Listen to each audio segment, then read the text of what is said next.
Ainda que os vossos pecados sejam como escarlata, eles se tornarão brancos como a neve. Ainda que sejam vermelhos como carmesim, se tornarão como a branca lã. Isaías capítulo 1, versículo 18. Irmãos e amigos que me ouvem neste momento tão oportuno, eu quero apresentar para todos uma história real, uma transformação feita por Cristo Jesus. Os ouvintes observem quão grande é o poder de Deus. Trata-se da vida de Carlos Neves, um moço que provou de tudo o que é ruim na vida do tóxico, do assalto, das grades, enfim. Que esse testemunho sirva de exemplo para muitos. Com vocês, o ex-presidiário, agora nosso irmão em Cristo Jesus, Carlos Neves.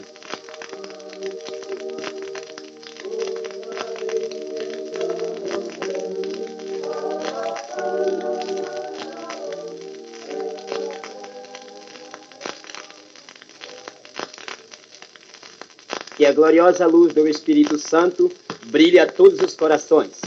Meus prezados irmãos e diletos ouvintes que me ouvem nesse instante, é com muita alegria que venho, por intermédio desta gravação, mencionar o episódio mais comovente que aconteceu comigo durante toda a minha vida.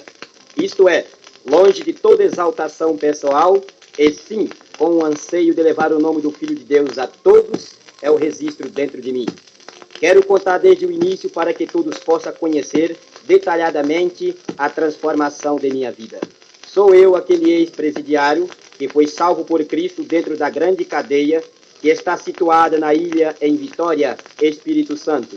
Nasci no dia 27 de julho de 1956, na cidade de Carlos Chagras, Minas Gerais, na fazenda Bom Jardim, sendo criado na cidade de Montanha, Espírito Santo, em companhia de meus pais. Quanto ao meu lar, não tenho nada a lamentar, pois tive o privilégio de nascer em um lar cristão. Era um jovem muito feliz, cheio de sonhos adorados. Acompanhava os meus pais aos cultos e às escolas dominical, e o restante do tempo ajudava a minha mãe nos afazeres domésticos. Era muito influenciado na igreja. Me lembro que muitas vezes eu ganhava aquelas moedas de 50 centavos de meu pai para dar de oferta na igreja. Respondia muitas perguntas aos professores na escola dominical. Voltava muito feliz para casa. Às vezes, quando eu ia para a igreja, encontrava aquela roda de amigos e, ao passar por eles, escutava as críticas e gritavam: "Aleluia, irmão, carne no espeto e farinha na cuia." E eu, muito simples, respondia: "Sei que quando Jesus voltar, eu vou subir com ele, vocês vão ficar." E então todos calavam. O tempo foi passando e eu fui crescendo, induzido pelos companheiros. Certo dia, atendi um convite para ir ao cinema assistir um filme de karatê. Fiquei muito entusiasmado com aquele filme. Achei então que o cinema era mais importante do que a igreja. Desprezei a igreja por causa do cinema. Continuei a ir aos cinemas, boates. Com 15 anos, já era quase professor de halterofilismo. Com 17, já sabia lutar. Era bailarino, fumava, jogava e bebia e tinha muitos amigos e muitas mulheres. Com 18 anos, já tinha tirado os documentos. No dia 13 de setembro do ano de 1976, chegou um carro procurando pessoas para trabalhar na capital de Vitória, Espírito Santo. Eu, muito entusiasmado para conhecer a capital, aceitei o convite. E assim que cheguei, não tive dificuldade para me adaptar. Consegui muitos amigos e me ajuntei com uma quadrilha de bandidos, onde aprendi a embriagar com um dos primeiros tóxicos, que é a maconha. Mais tarde, aprendi a aplicar tóxico nas veias, com uma seringa. Pelas beiras das praias, treinei a lutar capoeira regional. Aprendi tudo o que não prestava. Certo dia, quebrei a cabeça de um rapaz com um soco e com esta fui expulso da firma. Fui morar no baixo meletríssimo daquela cidade. Centro de Macumba era o meu ponto central, pois já não havia mais lugar para me morar. Procurei preencher o vazio da minha vida nas coisas do mundo, mas não encontrei. e sempre tentando achar alguma coisa que suportasse que eu fosse feliz. No dia 13 de setembro do ano de 76, voltei para visitar os meus pais na cidade de Montanha. Ao chegar, encontrei todos muito tristes. E ao entrar em casa, cumprimentei a todos. E de noite, quando estava dormindo, eu ouvi o barulho dos instrumentos que tocavam no clube. Saí e fui para o clube dançar. Quando cheguei às 3 horas da manhã, entrando calmamente, a fim de que ninguém percebesse a minha volta da rua, mas quando olhava na cama, no quarto da minha mãe, encontrava minha mãe se de joelho orando a Deus, pedindo para que o Senhor salvasse o teu filho, o qual já considerava perdido. No outro dia não aguentei, vendo aquela cena, arrumei a minha mala e imediatamente voltei para a capital de Vitória. Chegando em Vitória, ajuntei novamente com os bandidos, fui para São Paulo. Chegando em São Paulo, fui cumprir o primeiro voto com Satanás, de dar 3 garrafas de cachaça na encruzilhada. No outro dia, depois de um mês que estava em São Paulo, eu não consegui ficar em São Paulo, por motivo de ter deixado uma amante na capital de Vitória, tive que voltar imediatamente. No dia 18 de outubro de 1977, chegava em Vitória. Encontrando meu amigo, conheci naquele mesmo momento, o qual não procurei saber dos seus pormenores.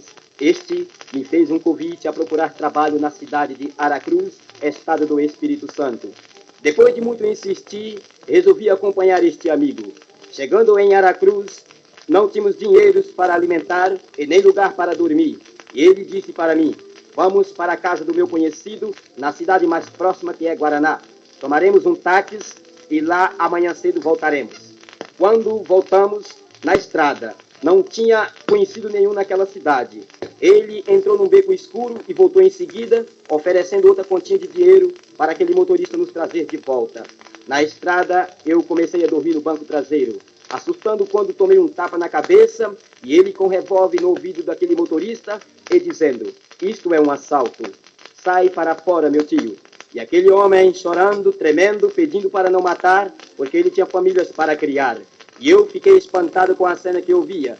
Embora com todas as coisas que praticava, mas com o assalto daquela maneira, eu nunca tinha visto na minha vida. E assim fizemos.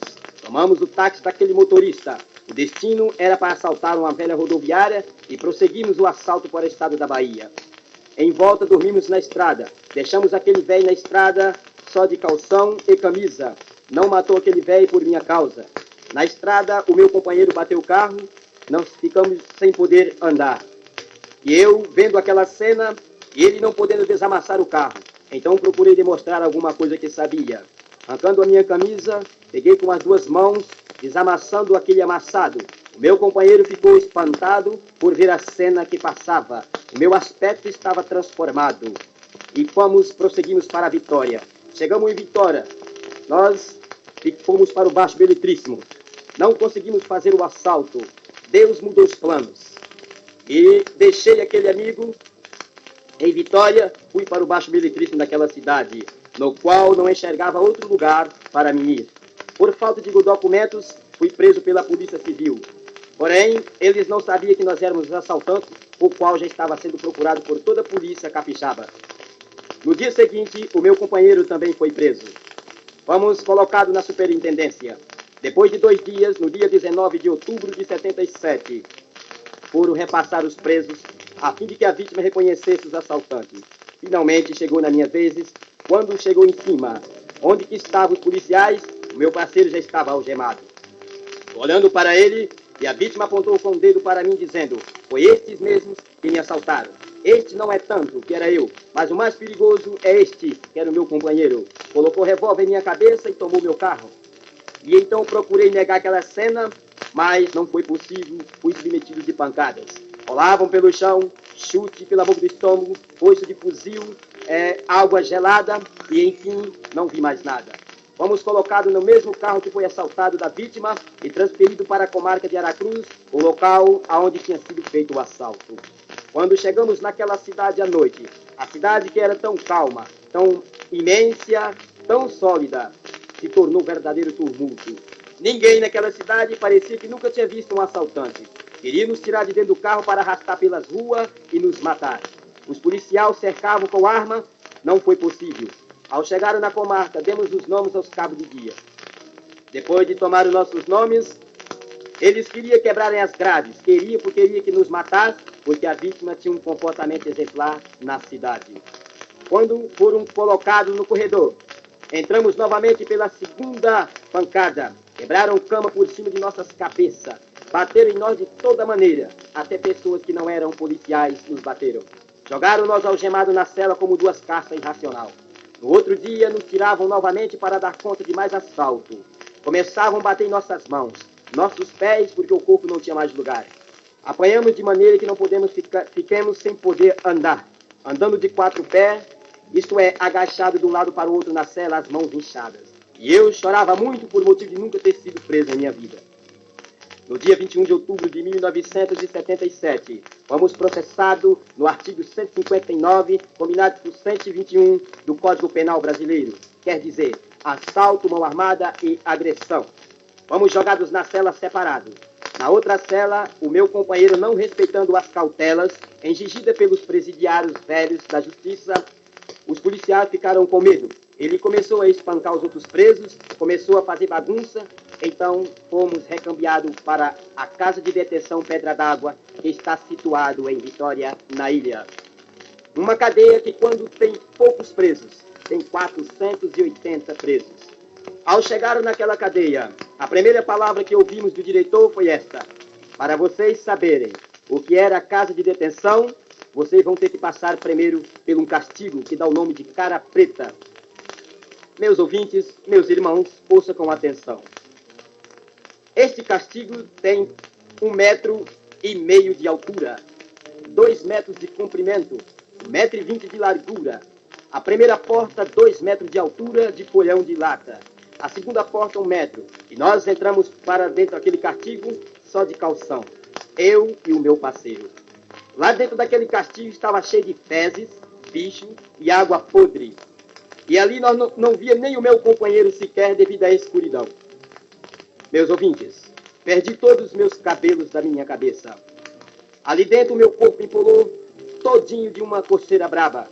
Também, para completar a história, perdi as minhas vistas. Meu companheiro começou a chorar. No segundo dia ele foi tirado.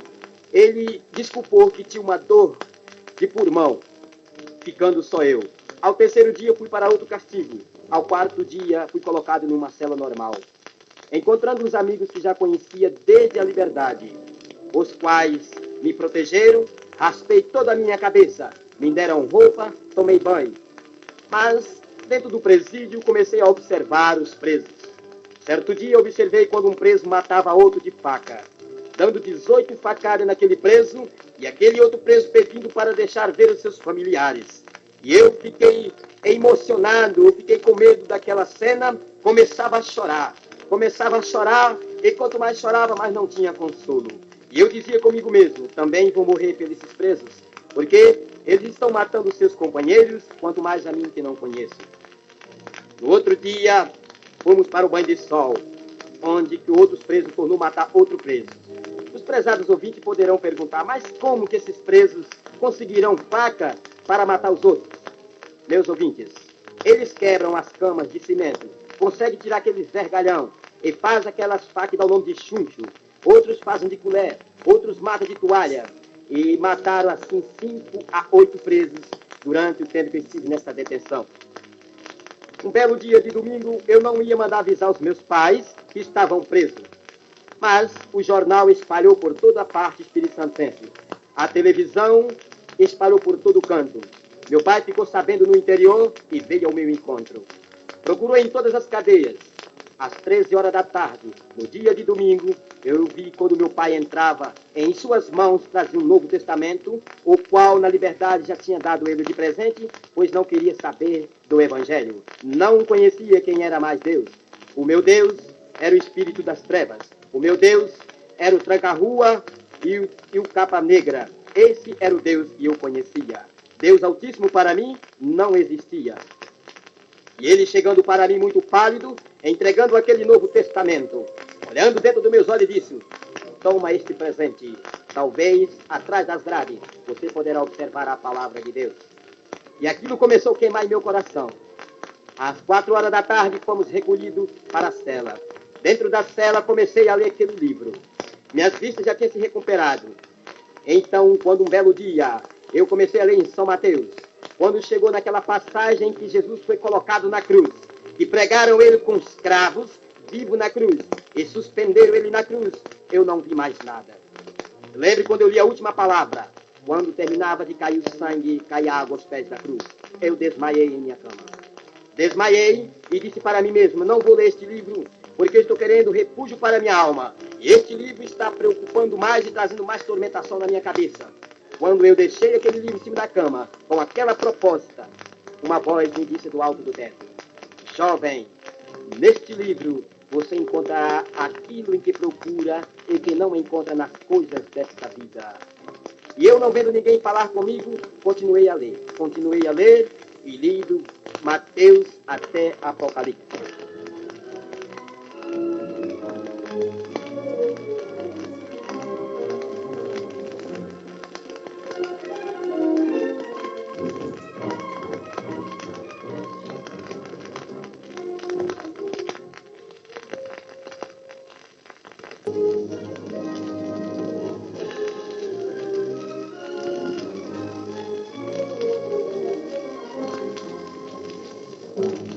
E ao terminar de ler aquele livro, eu senti que algo faltava em minha vida. Olhava para o céu, pelas grades, só via as estrelas. Olhava para as paredes e, nem tanto, não via nenhum dos meus irmãos presos. Também pude lembrar quando era criança, não tinha uma vida tão sofrida como esta. E também não via nenhum dos meus irmãos presos, lembrei que todo aquele meu padecimento era o preço da minha desobediência. E então disse para mim mesmo, o dia que os crentes vierem aqui, domingo às 13 horas da tarde, eu vou voltar para Jesus. E assim fiz. Prezados jovens que me ouvem nesta hora, está aí uma parte importante, uma incumbência em que Deus colocou em tuas costas. De ir aos presídios, levar a palavra de Deus. Se os crentes não vão ao presídio aquele domingo, estaria eu perdido. Estava ansioso, esperando que chegasse algum servo de Deus para levar o alimento do céu para mim. E eu, com lágrima nos olhos, falava aquelas palavras. Muitas das vezes Deus te entregou um compromisso, entregou esta responsabilidade, e você, no entanto, está parado em tua casa, envolvendo com aquilo que não te pertence. Lembra do teu Criador, lembra do ídolo de Jesus. Vai aos presídios, meu jovem, adolescente, vai levar a palavra de Deus, porque dentro dos presídios se encontra muito desviado como eu era. E ao entrar aqueles crentes às 13 horas da tarde, juntamente com a minha amante, ouvi muito bem a pregação e os hinos cantados. Quando aquele pregador fez o apelo, onde está a primeira alma que quer aceitar Jesus como teu Salvador? Onde está um desviado que quer voltar? Eu fui levantar as minhas mãos, quando uma mão preta me segurou por baixo e dizia, você não vai ser crente, você vai morrer porque você é desviado. A terceira vez, o pregador, Deus usando ele, disse, às vezes, meu amigo, você está distanciado e o inimigo está falando que não tem jeito para você. Mas eu te digo agora que Jesus tem poder para transformar o homem velho em uma nova criatura. E eu assustei quando estava de joelho com as mãos postas para os céus, voltando para Jesus. Vamos colocá-lo na cela às 4 horas. Na segunda-feira fomos para a comarca no interior, atender o chamado do doutor juiz. No dia 29 de 1978, fomos condenados a 6 anos de reclusão. Voltando para a detenção, meus pais já tinham pedido para eu ficar na comarca onde eu desejava, devido à conduta dos presos. Lá eu sabia que não ia morrer pelos outros amigos. Cá, eles não importavam ou para matarem ou para morrer, porque o que tinha menos cadeia tinha 100 anos de cadeia. E comecei a pensar no carro, delegado na frente e meu parceiro algemado comigo e um policial atrás. Lágrimas caíram dos meus olhos e uma voz disse, suicida e leva o teu companheiro. Quando eu fui para abrir a porta, para cair no asfalto, o delegado olhou para trás e disse, você está chorando? Eu não respondi nada. E ele disse, vou deixar esse rapaz na estrada e trazer de volta para a comarca. Ele tem jeito de se regenerar. E então parei com aquele intento. Voltando para a comarca, já tinha entregado para Jesus. Foi preso um lutador de capoeira, onde eu começava a treinar capoeira dentro da cela. jogar tóxico nas veias que os portarias levavam, jogar fumar maconha, 3 maços de cigarro por dia e 2 pacotes de fumo. Um certo dia entrei no banheiro para entregar a vida para o diabo, quando eu ouvi uma voz, na hora que eu estava para cortar os meus punhos, e uma voz que eu vou falar pela segunda vez: jovem, pensa no que fazes, porque amanhã poderá ser muito tarde. O teu chamado é grande. E eu não vi ninguém que falava comigo. Voltei para minha cama muito triste, pegando a Bíblia, e li no livro de Amós, capítulo 4, versículo 12, que dizia o seguinte: prepara-te, ó Israel, para encontrar com o Senhor teu Deus. E eu não estava preparado, embora já tinha aceitado, mas o inimigo não queria deixar eu servir a Cristo. Estava sendo preso pelo inimigo, preso pela maconha, preso pelo tóxico, preso por todas as coisas que levam o homem à perdição. Não dá para mencionar todos nesta gravação, porque o meu testemunho é muito grande. E então, meus ouvintes, meus irmãos, naquela hora, à noite, eu senti o desejo de orar a Deus, depois de 10 anos. Naquela comarca eu fui desprezado, não tinha um sabão para tomar um banho, não tinha um creme dental para escovar os dentes. Minhas vistas tinham se recuperado, mas estava com um bolo na barriga. Não poderia me alimentar, eu só tomava água. Às vezes, quando acordava, estava no hospital, levado pelos policiais, os quais pensavam que aquilo era grupo meu para fugir do presídio. Um belo dia, sentava nas grades, olhava os pássaros na rua, começava a chorar e escrever algo. E os visitantes que vinham visitar os seus parentes, no entanto, não tinha ninguém para me visitar, dormindo no chão, condenado a 6 anos de reclusão, sem parente, sem amigo. E um belo dia, fechei as cortinas da minha cama e senti um desejo de orar a Deus, depois de 10 anos que estava pelo mundo vagando. Fechando a cortina, e orei desta maneira: ó Senhor Jesus das Assembleias de Deus, ó Jesus da minha mãe, se é verdade que o Senhor existe, eu quero ver nesta hora. Pois eu li na Bíblia, no livro de São João, capítulo 8 e verso 32, que diz o seguinte: conhecereis a verdade, e a verdade vos libertará. Ó Deus, o Senhor sabe que eu sou um desviado, aceitei o Senhor novamente, mas não tenho condições de ser livre dos tóxicos. Jesus, tenha misericórdia de mim, não deixe a minha alma perecer. Se é verdade que o Senhor existe, me transforma nesta noite de corpo e de alma. E prometo ao Senhor que vou dar esse testemunho a todo mundo, até os confins da terra, e enquanto for vivo, eu irei te servir. Quando me deitei na cama, eu não dormi. Observei quando a fumaça rodava dentro da cela, e dentro daquela fumaça, eu observei quando começou uma grande bola de fogo. E eu comecei a olhar aquela bola de fogo, porém estava anestesiado por uma força estranha. Não podia mexer, simplesmente contemplava a cena na cela. Meus companheiros sumiram, e dentro da bola de fogo a imagem do Senhor Jesus, e veio ao meu encontro. E ao chegar em minha cama, ele disse as seguintes palavras: por causa das tuas lágrimas, meu Pai me envia a ti. Eis que estou aqui para atender o teu pedido. O teu padecimento é para a glória e honra de meu Pai. Tuas lágrimas chegaram aos céus. Toma minha palavra e eu serei contigo. E eu fiquei sem saber o que fazer com aquele ser celestial em volta de minha cama. Procurei a minha fala, mas não tinha mais fala. Ao pensar em minha mente, ele me respondia. Eu perguntei, mas quem é o Senhor? Ele diz, eu sou o teu Senhor. E eu pensei em perguntar novamente, mas eu fumo? E ele disse, eu sou o teu libertador. Veja as minhas mãos furadas, veja os meus lares sangrando. Isto foi por tua causa. Agora siga os meus passos e eu serei contigo e nada vai te faltar, nada vai te faltar. Quando aquela imagem sumiu, eu estava balançando as grades da cadeia, gritando. Não sabia se glorificava, ou se chorava, ou se sorria, ou se rolava pelo chão. Mas simplesmente sabia de uma coisa. Em mim estava louco, eu estava leve como uma pena. 8 demônios saiu de minha vida. Fui transformado pelo poder de Deus. E eu disse para mim mesmo, em tempo ou em fora de tempo, irei pregar este evangelho, porque Deus existe, Deus transforma o homem, Deus liberta o homem, desde quando ele se aproxima pela fé, em que Deus vai fazer alguma coisa em sua vida. E eu fui feliz. Fui expulso da cela por causa da palavra de Deus. Na outra cela ganhei 18 almas para Jesus. Os presidiários ficaram abismados. Não batia mais em ninguém na cela. Não fazia mais bagunça. O meu lema agora era ler a Bíblia e orar. Fiz calo nos joelhos dentro do presídio. Os policiais me tiravam e colocavam em volta deles e mandavam falar da minha fé. Tive o privilégio de pregar para o doutor juiz dentro do gabinete até às 11 horas da noite. Tive o privilégio de falar com a digníssima promotora daquela comarca. E, enfim, todos os policiais foram evangelizados. Orei a Deus para me dar uma oportunidade. Fui à igreja presbiteriana com o delegado. A primeira, a segunda, a terceira vez. Já fui só, já fui na Assembleia de Deus. E ali eu recebi grandes dádivas de Deus. Surgiu outro problema, que para a minha igreja precisava pagar.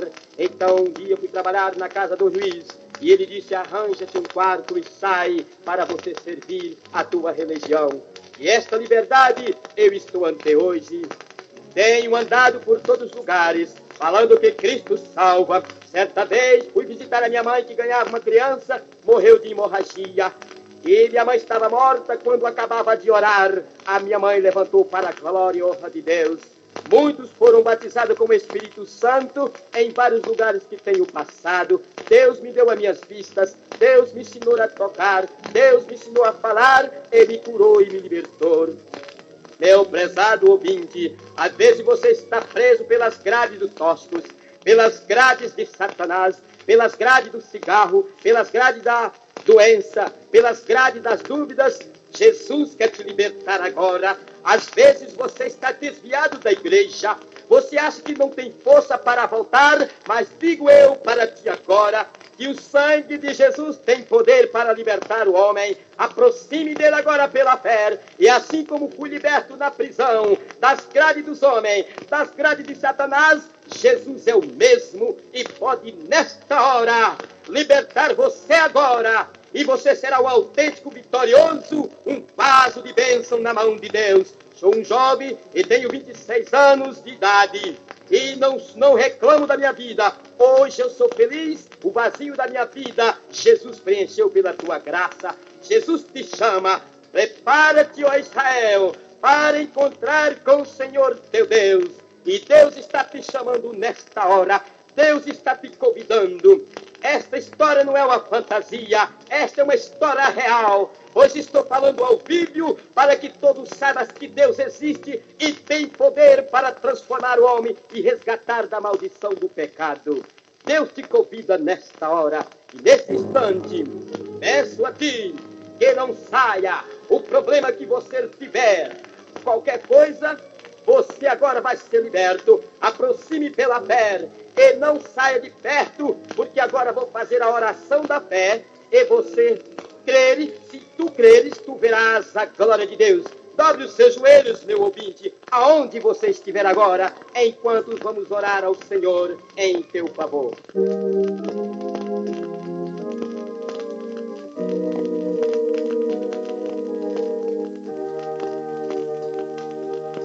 Ó Senhor Deus que estás nos céus, nesta hora, ó Pai, elevo meus pensamentos ao trono de tua graça, para pedir ao Senhor uma bênção em favor de todos os ouvintes que me ouvirem neste instante. Ó Pai Santo, assim como tu enviaste o teu anjo na prisão para me libertar das grades, tu, Senhor, agora pode enviar dos céus em cada lar nesse instante. Aonde estiver uma criança enferma, aonde estiver um desviado, aonde estiver uma pessoa na cama, nos hospitais, nas cadeias, o Senhor agora possa visitar cada lar, restituindo, dando novas vidas, a fim de que o teu nome seja exaltado e enaltecido entre todo o povo. Meu Deus, ouve-te, ó Pai, do trono da tua habitação, abre as portas dos céus e inclina os teus ouvidos santos, ó Deus, e estende as tuas mãos poderosas, e estende sobre cada vida agora. Atende a oração do teu servo nesta hora, responde este clamor, ó Deus,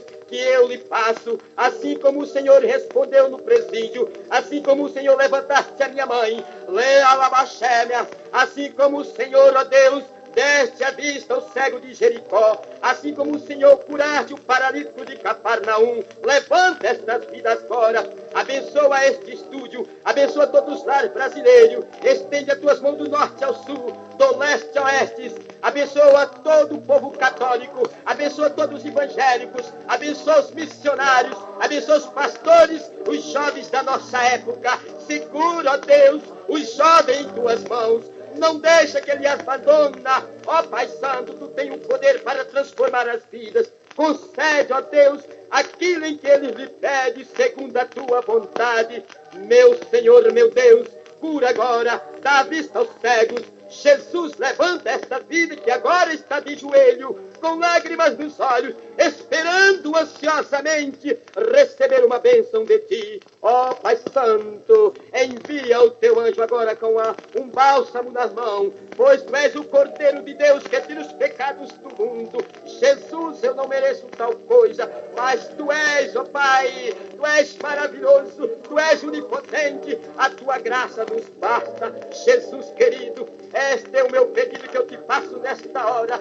Visita todos os lares, visita meus familiares. Ó Pai Santo, aqueles que comprarem, aqueles que ouvirem a tua palavra, eles possam sentir em teu coração a alegria de viver, para que um dia possa morar contigo nos céus.